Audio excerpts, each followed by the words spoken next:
Usa ka pagtuo, usa ka tingog, usa ka katawhan.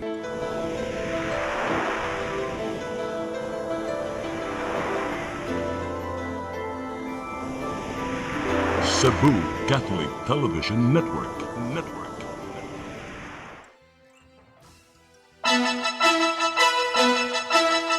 Uluhan sa mga balita sa Sali 47. Luwas nga kalag-kalag gipangandaman usab sa mga LGUs sa amihan ng Sugbo human na apektuhan sa kusog nga linog. Pagdagsa sa mga pasahero sa terminal ug airport karong bispera sa kalag-kalag gibantayan sa mga tinugyanan. Kapin 3,000 ka kilos sa karneng baboy ug manok na signit sa NMIS 7 sa Lapu-Lapu City. Asawa sa mga gitumbok nga nalambigit sa pagpatay sa CIDG official sa Sudlon 2 nidangop sa Cebu City PNP. Sugbo, Kabisayan ug Mindanao, Pilipinas ug katawhan kutos maabot sa tong Sibya sa tibuok kalibutan mayong hapon. Live kita karon sa CCTN Channel 47 ug kini ang tulumanon sa nag-unang kasayuran nga angay natong masayran. Ako si Dennis Tabar. Tulumanon sa patas nga mga balita ug opinyon. Ako si Danica Cabalias. Kini ang Sari 47.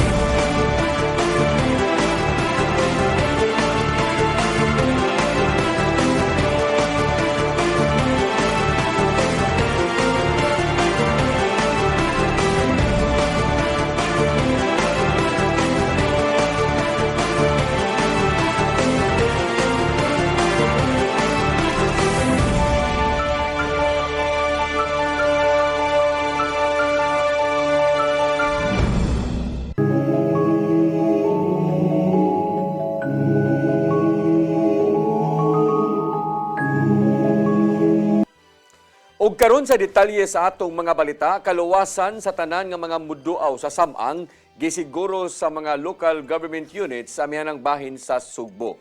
Gideploy na ang mga local DRRMOs aron na pagpangandam sa posibleng kusog usab nga mga aftershocks o guban pang emergency. Ang kasayuran ihatod ni Gian Navarro. Miabag ang lokal nga kagamhanan sa dakbayan sa Bugo aron ayuhon ang mga nangagubang pansyon sa mga dagkong samang. Mismo ang LGU pinaagi ni Mayor Mayel Martinez ang nihatag og construction materials aron i-repair ang mga lubnganan. Pipila ka adlaw sa dipa ang adlaw sa mga Santos ug Kalag. Samtang gihan ay ang mga security measures gipanglimpyuhan na ang mga lubnganan una pa kini dagsaon sa publiko.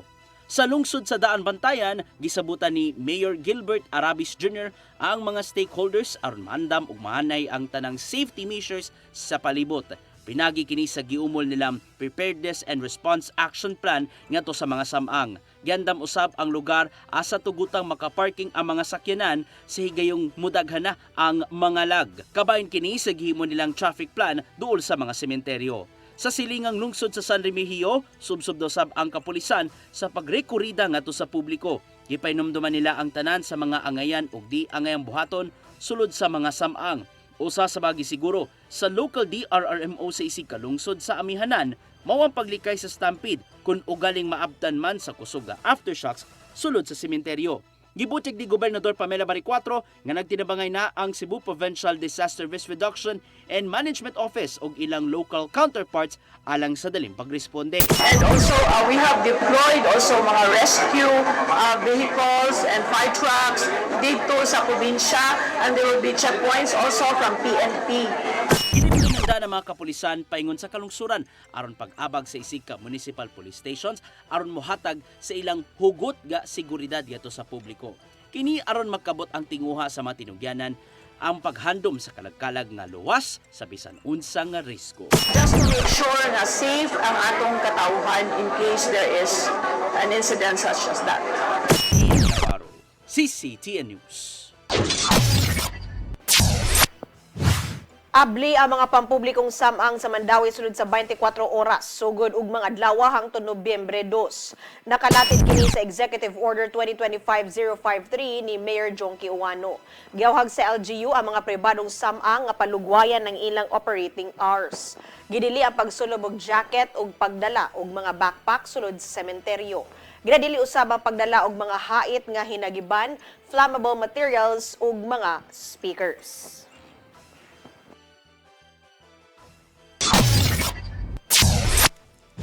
May pahibaw ang pag-asa nga dili kakumpiyansahan ang mga pangpang-uwan sa Sugbo karong kalagkalan. Matod ni Pag-asa Visayas Chief Engineer Al Kiblat nga tungod kini sa pagpasulabi sa Intertropical Convergence Zones o kun ITCZ sa Kabisayan. Apilosab ang maawanon nga panahon mo ang low pressure area nga nahimutang layo sa Philippine Area of Responsibility. Posible kini nga moigo sa Visayas kuno galing mukusog pa ang naporma nga low pressure area ngadto sa tropical depression. Gitambangan sa Pag-asa Visayas ang publiko nga magda o payong tungod sa localized thunderstorm o katag-katag nga pag-uwan. Hindi na yung epekto sa intertropical convergence zone. But after that, do not expect, as what I said kanina, nga bagyo, posible, kumusuod sa Philippine Area of Responsibility, and the chance is high nga ari mo punta sa Visayas. Pito ka driver o usa ka konduktor sa bus nagpositibo sa paggamit o ginadiling drogas. Atol kini sa gihimong kinalit nga drug test sa PIDEA 7 sulod sa mga dagkong terminal sa Sugbo. Ang kasiran hatod ni Arnold Bustamante. Pito ka mga driver o konduktor sa bus ug taxi lakip na gwardya sa pasilidad ang gamigawas nga nagpositibo sa gihimong kinalit nga drug test sa mga sakop sa Philippine Drug Enforcement Agency 7 uban sa Land Transportation Office, Land Transportation Franchising and Regulatory Board sa North ug South Bus Terminal kagahapon adlaw. Ang gihimong kinalit nga drug test kabahin kini sa Oplan Harabas sa PIDEA 7 ug ubang ahensya sa gobyerno aron pagpangandam sa seguridad sa mga pasahero nga manakay sa mga publiko nga sakyanan aron mamauli sa tax-tax sa mga lugar sa Central Visayas subay sa kasaulugan sa kalag-kalag. Sa dato sa PIDEA 7 maabot ngadto sa 279 ka mga driver ang gipaubos sa drug test ug sa mga ginikanon 118 sa North Bus Terminal. Din ang nagpositibo didto duha ang taxi driver ug usa ang bus driver samtang sa South Bus Terminal moabot sa 161 ang drug test ug migawas sa resulta upat ang nagpositibo, duha ang gwardya, usa ang minibus driver ug usa ka minibus conductor. Mato ni Adin Belsa ang Chief Transportation Regulation Officer sa LTO7 nga human nga magpositibo ang 5 ka mga driver ug konduktor ilang gimarguhon ng lisensya niini ug isyu og sukos order samtang aduna kini i-comply sa Cebu City Office for Substance Abuse Prevention kung kusap. Human niini kasamtangan una nga ikustodiya ang lisensya sa mga driver ug konduktor samtang nagpaabot sa resulta sa confirmatory test sa ulohang buhatan sa PIDEA. Kung magawa sa confirmatory test nga positibo gyud sa paggamit sa legal nga drugas, muduso silang report ngadto silang ulohang buhatan alang nasa hukom niini kung i-revoke o suspensohon ang lisensya niini. Dili pa ta siya siguro mabalik pa na niya. You have to be answerable sa unsay mga causes anang ngano na positive siya. Suspended siya. Technically mo siya suspended o custody atong lisensya. Then kana siya ikuan pa na itawag na to o kanang i-confirm sa PIDEA. Once ma-confirm na i-forward na mo sa Manila for a decision. Ipasabot si Belsa nga strikto ang ilang ahensya ning mga driver sa mga publiko nga mga sakyanan tungod kay kinabuhi ang ilang pasahero nga mahimong mawagtang kung madisgrasya. Mato ni PIDEA 7 Director Joel Plaza nga ang tumong og tuyo silang gihimong random drug testing aron ipalambo ang seguridad sa publiko. Ilabi na nga ning panahon sa holiday daghan ang manakayay sa mga sakyanan nga mamauli aron bisita silang kabanay nga mitaliwana. Dugan ni Plaza nga sukat nga gisugdan nila ang pagpaubos sa kinalit nga drug test ang mga driver ug konduktor sa duha ka mga dagkong terminal sa dakbayan sa Sugbo. Moabot ngadto sa 2,171 na ang na-drug test ug 24 ang nagpositibo nga nagpasabot nga naalang sa 1% ang tigamitan sa illegal nga drugas. Apan iyang gipasabot nga ila kining kanunayon ang pagsusi sa mga driver ug konduktor aron luwas ang mga pasahero. Actually, this morning, conduct a random drug testing sa atong mga drivers. Basically, to promote ang public safety. Kay kabalo man ta, influx sa mga pasahero, daghan manguli. So, other from that, kinahanglan po natin i-reduce ang demand sa illegal drugs and to promote drug-free workplace program sa lahat ng mga bus companies. Gipasalamatan sa PIDEA 7, LTO ug LTFRB 7 ang kagamahanan sa probinsya ug dakbayan sa Sugbo nga mihatag og dakong suporta aron nga hapsay ug luwas ang pagbiyahe sa mga pasahero nga manakay diha sa South ug North Bus Terminal. Lakip sa misusi sa terminal si Cebu Governor Pamela Barcuatro o si Cebu City Mayor Nestor Archibal. Arnold Bustamante, CCTV News. Usa sa mga satellite terminals nga nahimutang sa syudad sa Mandawi, abli na alang sa manguliay karong nga kalag-kalag. Giatangan o gagipanghandaman nila ang pagdagsa sa daghan nga mga pasahero. Ang kasayuran ihatod ni Mary Rose Sagarino. Menos pa ang mga tao sa terminal sa dihang naabtan sa news team kaganinang buntag. Apan gilauman nga mudagsa karong hapon o baka ugmang adlaw. Abli na ang Cebu North Bus Satellite Terminal nga nahimutang sa Ceres Bus Depot dool sa S&R sa North Reclamation Area sa Mandawi. Ang operasyon niini mulungtad lang hangtod ugmang adlaw. Kini temporaryong giablihan sa probinsya sa Sugbo alang sa kalag-kalag aron makatabang sa pagpaluag sa Cebu North Bus Terminal sa SM Cebu. Suma ni Joseph Oiko, ang manager sa Cebu North Branch sa Valiacar Transit, na ang satellite terminal magserbisyo alang sa mga ruta paingon sa Bantayan Island, Madridejos, Hagnaya ug Lambusan, samtang ang ruta sa Maya Bagay, Maya Kawit, San Isidro, Tacloban, Tabugon ug Tuburan ang giakomodar sa terminal sa SM Cebu. So amo ning gi-design karon sa experimental design of the provincial government. So one with them nag-ogyon mi. So mao na karon nga naadi kami din nga terminal. So ang among gi-strategize nga we have to divide the para nga dito mag-congest. So may mga ruta kami nga gi-transfer dire. Ang Valiacar Transit ang nag-andam og 251 ka bus. Hinuon gipanglantawan nga muminos ang sakay karon nga kalag-kalag itandi sa minglabay nga katuigan.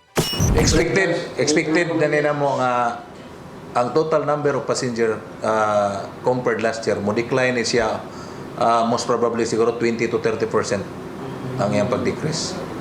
Tungod sa daghang faktor. Tungkol sa daghang faktor, gumikan kay linog, ano ba? Sige, aftershock yan po. Number one, if you are a parent and you have a kid, will you allow your kid to go out because of that? Ano ba? So instead nga muna, murag isa na siya sa mga factors nga we have to consider nga mag-reduce gid. Sa miaging tuig, matud nila nga petsa 30 pa lang, gidagsa na ang Cebu North Bus Terminal. Moabot usab sa 230 ka biyahe matag adlaw ang ilang natala. Mary Rose Sagarino, CCTN News. Mga bubiyahe gikan sa Mactan Cebu International Airport karong kalag-kalag gilaumang moabot og dulan 180,000 ka mga pasahero. Taliwa kini sa pagkunhod sa mga domestic passengers ning buwan sa Oktubre.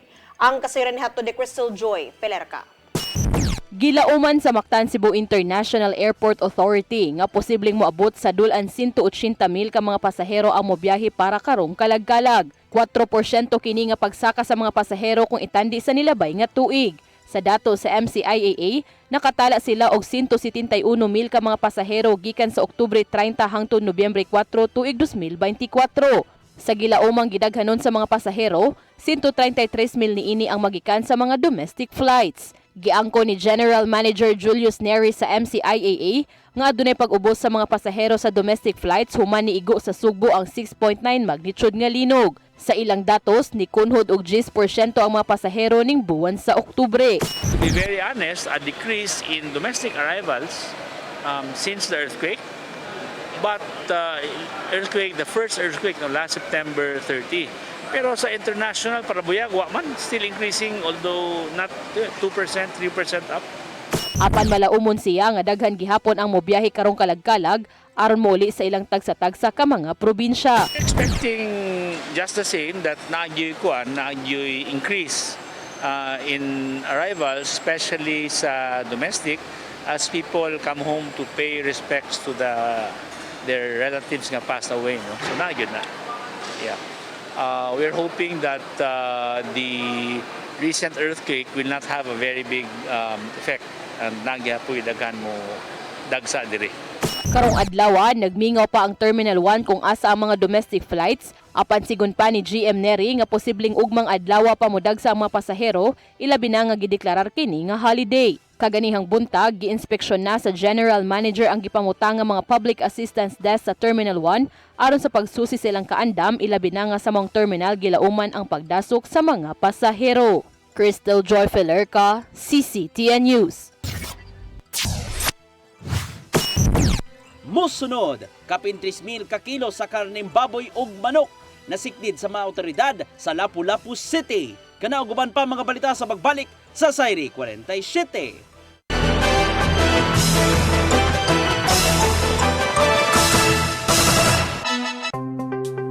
Discover the beauty of the Philippines.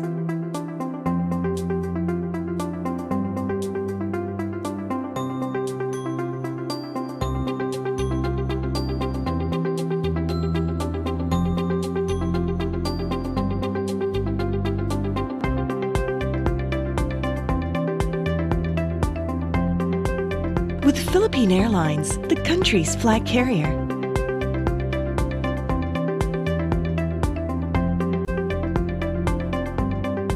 The airline that lets you feel the warmth of the nation.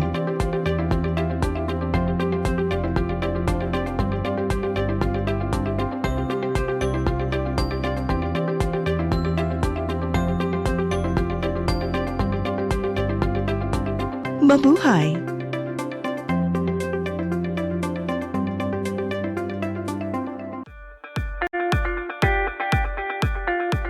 Congratulations! Nunito Tatay Dodong A. Lamchua, awarded as Cable TV Maverick, Father of Cable TV in the Philippines, given by Philippine Cable and Telecommunications Association Incorporated, PCTA, from Phil Products Group of Companies.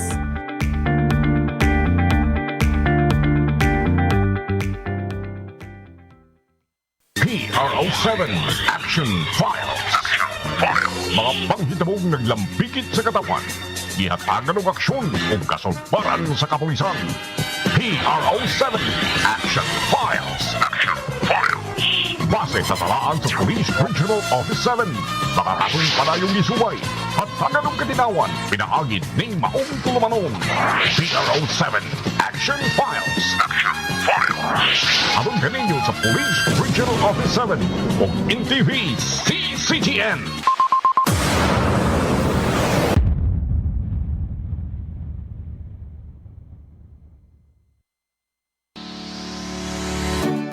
Looking for the best internet deals in Negros Oriental? Phil Products Negros is here to bring you fast, reliable, and affordable internet with plans made just for you. For as low as 899 pesos per month, enjoy speeds of 50 Mbps, perfect for streaming, working, or studying from home. Need more speed? No problem. Get 100 Mbps for just 1,199 pesos. 150 Mbps for only 1,499 pesos, or our fastest plan, 400 Mbps for just 2,399 pesos per month. Plus, you can add over 100 cable TV channels to your internet plan for just an additional 100 pesos per month. That's entertainment and lightning fast internet all in one. Enjoy no installation fees and start today with a 1,000 peso customer deposit. Call us now or visit our website to sign up with the Phil Products Negros. You get internet that's affordable, reliable, and local. Phil Products Negros, bringing you closer, faster.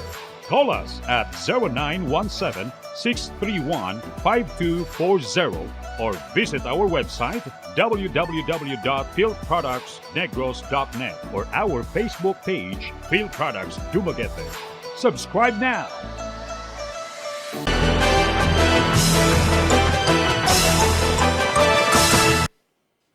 Balik sa ato mga balita, National Housing Authority 7 ang hatag na sa ilang housing assistance ngadto sa kapin o sa kalibo ka mga pamilya sa mihanang bahin sa Sugbo. Samtang giulagway sa PBOX Visayas nga nilurang na ang pagtayog sa yuta kay nagkahinay na ang aftershocks. Ang kasayuran ihatod ni Gian Navarro. Padayon ang pag-abag sa mga ahensya sa gobyerno ngadto sa mga tabangunong pamilya o sa kabuuan human giigo sa magnitude 6.9 nga linog ang amihan ng Sugbo. Nakahatag na ang National Housing Authority 7 og tabang ngadto sa 1,211 ka mga pamilya gikan sa tulo ka mga LGUs pinaagi sa Emergency Housing Assistance Program kon IHAP. Ana sa 30,000 pesos ang nadawat sa mga totally damaged nga balay, samtang 10,000 pesos usab alang sa partially damaged. Mato di Engineer Hermes Jude Huntilio sa NHA 7, nga nagagikan sa listahan sa DSWD-7 ang sumbanan sa mga beneficiaries sa IHAP. Magpadayon ng pag-apod nini ngadto sa ubang mga apektadong LGUs apan magdepende lang sa pundong gigahin. Limited magyung pundo, pwede ang natagaan sa DSUD, dili na pod makadawat sa in that kind or similar manner. Among pinabang magamit aron pagpalit og mga housing materials dungan sa hinahinay nga pagbangon human sa linog. Apan mipaymangno ang FIVOX Visayas nga likayan gyud ang mga no-build zones ilabi na dool sa mga active fault sa amihanan. Hinuon nagkahinay na ang aftershocks ug laumang mukalma na ang kayutaan duha ka buwan human sa linog. Gitaho ni Robinson Horjo sa FIVOX Visayas kakapin 15,000 na ang natalang aftershocks sa Sugbo. Katong yagi mga adlaw, niabot pa nagwa na di 24, karang di 10 naman na. Hopefully, maabot na nag-zero atong record na sa iska adlaw. No? Sana, di naabot og pila ka bulan.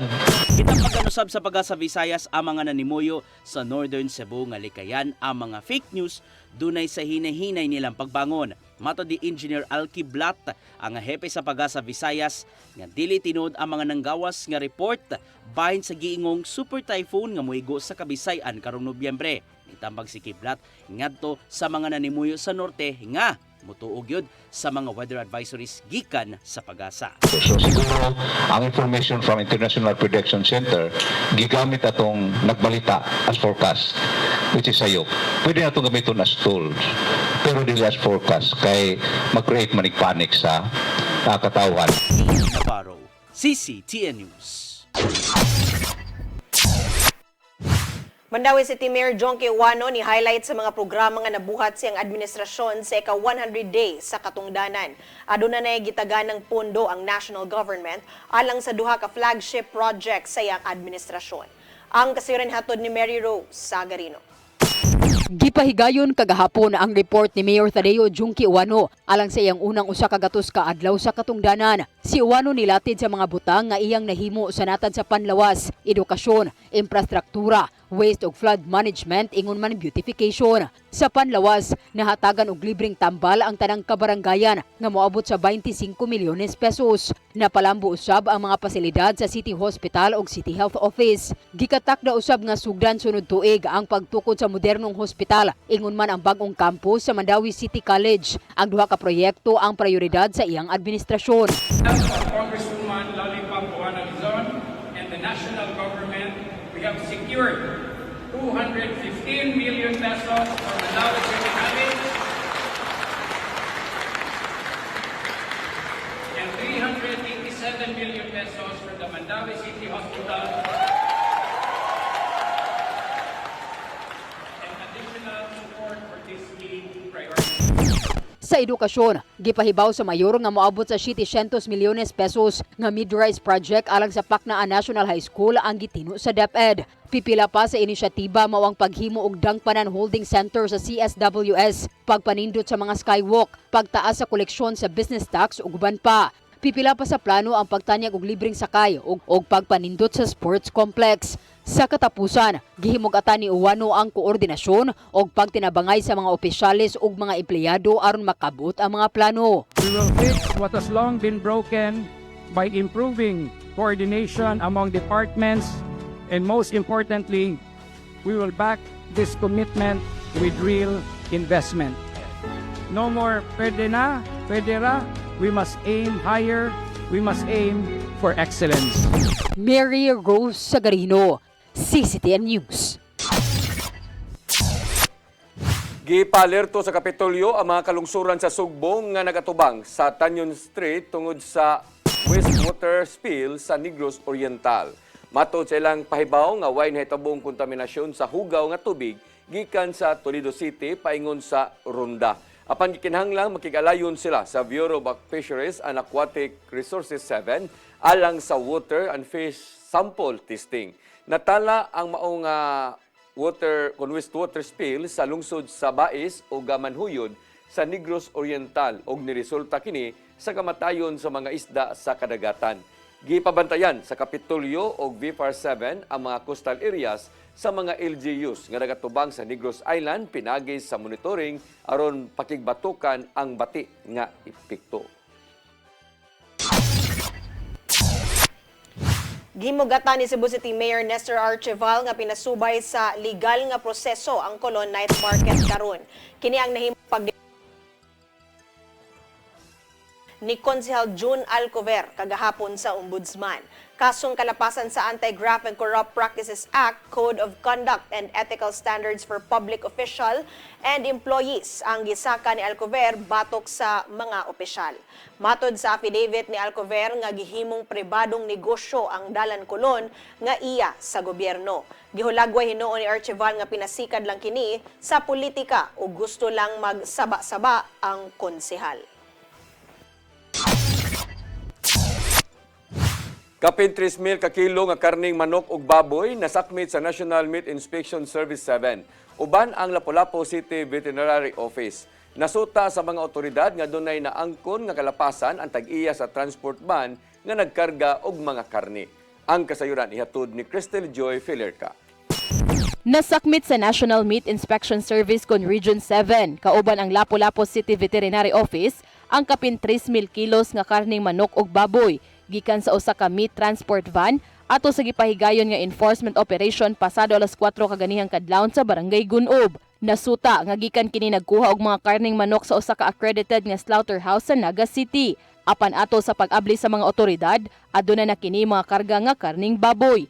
Karga sa mong meat transport van ang 2,900 ka kilo nga whole dressed chicken, 173 kilos nga karning baboy ug 17 kilos nga imported nga karning baboy. Dugang paniana, aduna pa kini karga nga 903 kilos nga byproducts ug 114 kilos nga internal organs sa baboy. Mato ni Dr. Janice Tugonon, ang City Veterinarian, nga ang tag-iya sa mong meat transport van nakaangkon og 3 ka kalapasan nga mo'y hinungdan sa pagsakmit sa mga karne. Ang ilahang violation is mishandling, no? Nya expired ang ilahang meat transport van nga gigamit, nya commingling, gimix. Kini tungod kay ang maong meat transport van wa nakasunod sa cold storage standard, expired na usab ang registration ni ini nga gikan sa National Meat Inspection Service 7 ug gisagol ang karning manok ug baboy nga matud pa ni Dr. Tugonon dili pwede. Human nasakmit ang maong mga karne, gidispose kini sa City Veterinary Office sa Material Recovery Facility nga nahimutang sa Barangay Bangkal tungod kay di na kini luwas nga kaunon. Kung ano man to siya, not fit for human consumption na to siya. Consider na to siya not fit for human consumption. Kasi syempre, i-confiscate na to ang karne, wata kay bawo nga mishandling na gunadaan. So, diretso na ato yun ang i-dispose properly. So, mo itong among gidala na mo sa MRF kay namatay ko andito. Area for disposal sa mga meat nga atong na-confiscate. Crystal Joy Filerca, CCTN News. Mosunod, asawa sa mga gipangtumbok nga nalambigit sa pagpatay sa CIDG official sa Sudlon 2 nidangop sa Cebu City PNP. Kanagupan pa mga balita sa magbalik sa Sairi 47.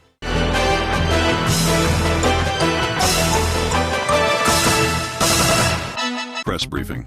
Midweek Reset. Real talk. From headlines to hot takes. This is Press Briefing, the show that has it all. Midweek, we cut through the noise and bring you the stories that actually matter. News, views, insider scoops, straight from the source. Right from the horse's mouth. Politics, public issues, community concerns, and controversy. We break it down. No filter, no filler. Press Briefing. Sharp, fearless, always relevant. Brought to you by the Cebu Press Club. Beyond the headlines, we are Cebu's voice. We are the voice of truth and reason in every town, in every season, with pens of light. We draw the line for justice, peace, and stories spine. Cebu Press Club, our banner flies beyond the noise, beneath the skies. Integrity, our step for people hand in hand beyond headlines. We proudly stand.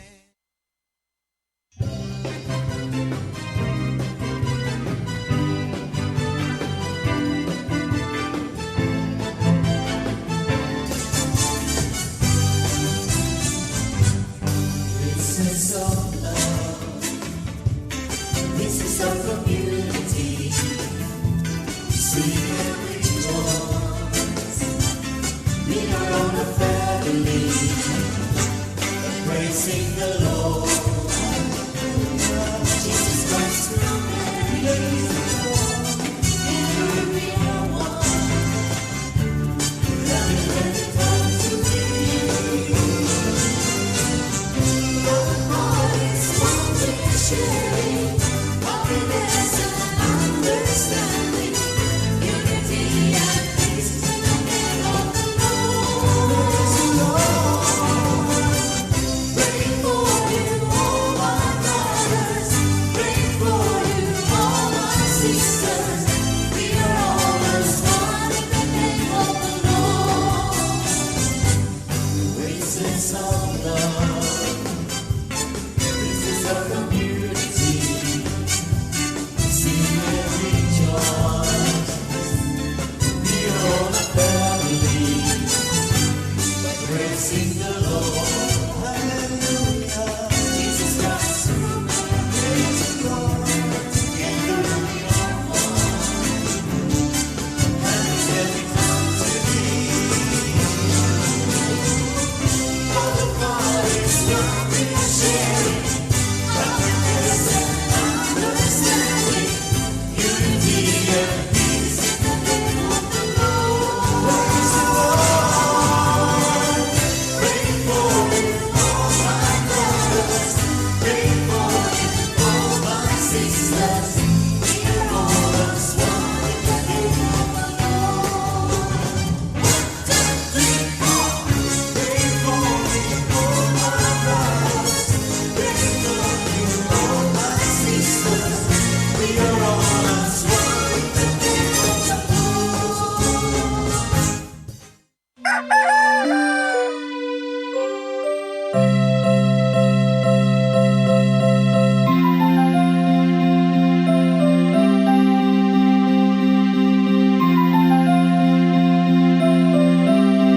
Ma, wala na may data, ma. Palud, ma. Sorry, ma'am, na late ko. Nagita pa mong gugo para internet sa kong anak, ma'am. Ay, wala na yung problema. Pag sinisibo. Sinisibo, sinisibo. For your internet connection, And for the signal of your cable TV. so fast and straight, the transmission to your home. Sinisibo. Sinisibo, sinisibo. Offers you to have fiber optics. For your viewing experience, perfect and clear so fast. So great and affordable for you to enjoy. Sinisibo.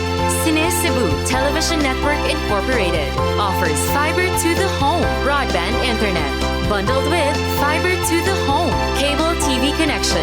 Cebu Television Network Incorporated with its operation in Metro Cebu and the whole province of Cebu soon. And affordable for you to enjoy. Sinisibo. Ang kinabuhi puno sa hagit. Sugpil na ka, Dri, ha? Ay, paginarte! Magdita ka! Puno sa pangutana. Bata pa gani ka kayo? Nagpuyab-uyab na ka? Kinsa man ang mga masakitin nato din ay karoon na kinsa! Kung sibuti mo'y pasabot, Daddy. Puno sa luha. Pagpili pa, ako nga imong anak o kanay imong mga babae. Kasko. Yung ano pa? Ano itang ka ni Papa? Apan bisan mangit-ngit pa ang imong kalibutan, aduna pa'y nagpahiping kahayag. Aduna ka pa'y kasumbungan. Mga laman, hanap na. Dear Tatay, Tunog na unlod na. Nganong handungan. Way laing paagi aron masabtan nato ang Biblia. Kinahanglan nga doon natay relasyon kang Hesus. Hangtod sa layan natong panaguban, daghang salamat. Shalom. Tunog na unlod na.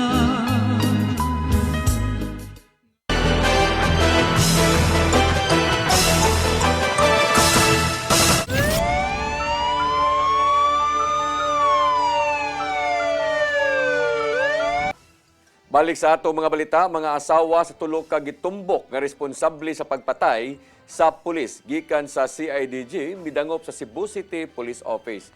Gisusi nila ang kahimtang sa ilang kapikas human masayod nga mitahan sa otoridad didto sa kauluhan ang prime suspect. Ang kasayuran ihatod ni Arnold Bustamante. Formal nang amitahan sa kagalingon ngadto sa Pasig City Police si Leonardo Manto Jr. ang prime suspect sa pagpusil patay kang Police Captain Joel Hernan Diparini sakop sa Criminal Investigation and Detection Group CIDG-7. Si Manto gikuha ni Police Colonel Enrico Figueroa ang hepe sa Cebu City Police Office ug gidala kini pagbalik sa dakbayan sa Subo na ng pagkakadlawon aron mapaubos sa investigasyon. Una nang amisaan si Manto nga mutahan siyang kagalingon dito sa Campo Crame atol sa exclusive nga interview sa DYHP RMN Cebu pinagi ni Attorney Rofil Fernandez Banyok tungod sa pagduda nga doon ay mahitabo kaniya kung dinhi siya mo surrender. Lakip sa mitahan ang igagaw ni si Jandre Gukong Manto ngadto kang Cebu City Councilor Dave Tumulak human matud pa siya ang gitudlo sa mga saksi nga lakip sa namusil sa mga pulis. Gani nang udto bibisita sa buhatan sa Cebu City Police Office ang tulo ka asawa sa mga gitumbok ka responsable sa krimen nga mao silang alias Bing, ang kaipon ni Leonardo Jun Manto alias Tesi, ang asawa ni Jandre og Ami ang nga nangita siyang anak og bana kag ingong gi-pick up sa mga pulis. Mato ni alias Bing nga nakadabat siya og impormasyon nga misurrender si June didto sa kauluhan ug gidala kini siya sa Dakbayan Sugbo. Katapusan sila nga nag-uban itong Biyernes, Oktubre 24, 2025 usa ka adlaw sa wala pa kini makapusil patay sa pulis nga si Diparini. Mato niya nga gusto niya nga makita ang ihang kaipon nga buhi og tinguha nga iya nga mapangutana kung unsa gyud ang nahitabo og dako ang ihang pagtuo nga giunhan siya sa pagpusil sukuhi sa migawas nga report nga siya ang gitudlo nga nag-ambush nga may nakaingon sa kamatayon sa pulis. Ako lang siyang pangutan noon kung siyempre lahi manggod ang sa mga report sa mismo gid niya kung unsa gid ang tinuod. Nga siya mamati gid nako kay kahibaw na siya og unsa og dili na ko gusto nga buhaton niya.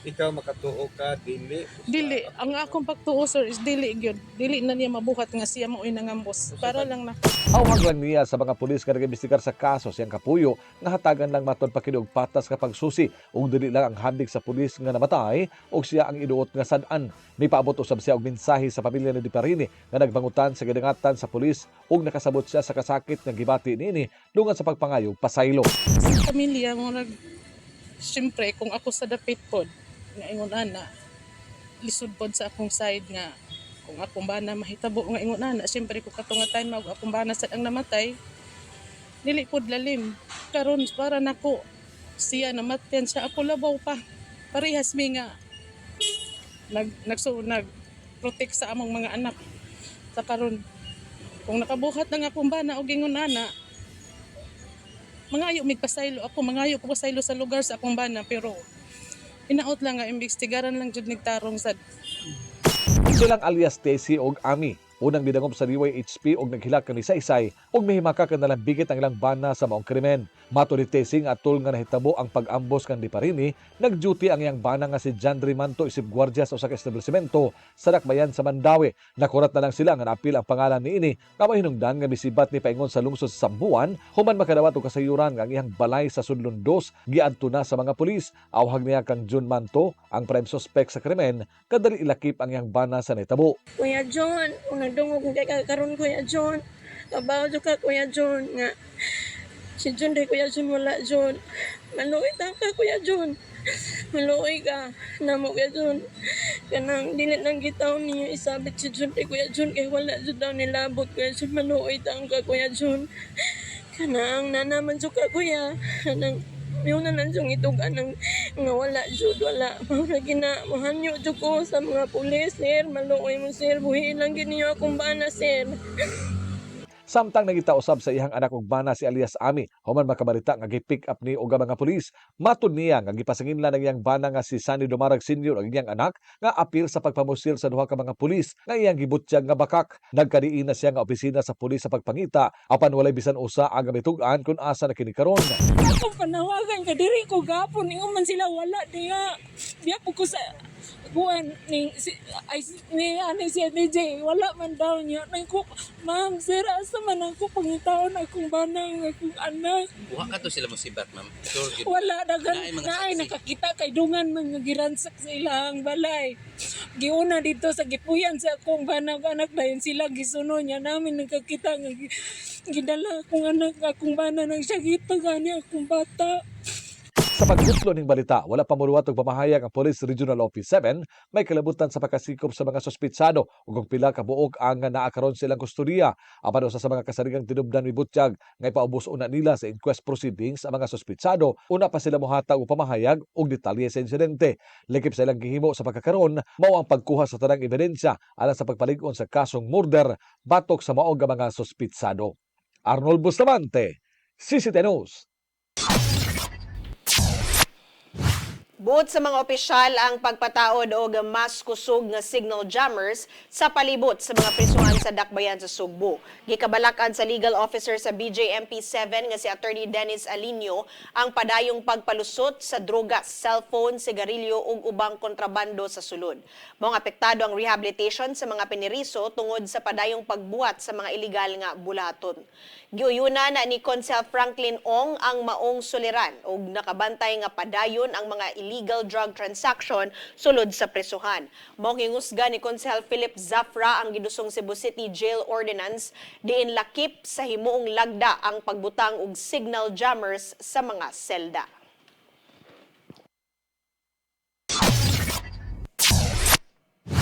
Mo kadtong naglangkob sa atong mga balita sa Sayre 47, ako si Dennis Tabar. Ako si Daddy Kakabali, samtod ugma sa inyong paboritong tulumanon. Sayre 47.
Your song. Your music. Your listening pleasure.